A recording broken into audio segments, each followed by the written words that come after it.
এখন সকলেই এই কথা স্বীকার করতে বাধ্য যে এটা আল্লাহ তাআলার হুকুমে হয়েছে।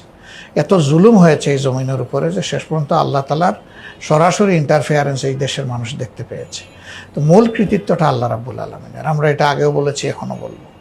আর জমিনে নিঃসন্দেহে এটা সারা দেশবাসীরই অংশগ্রহণের ছিল।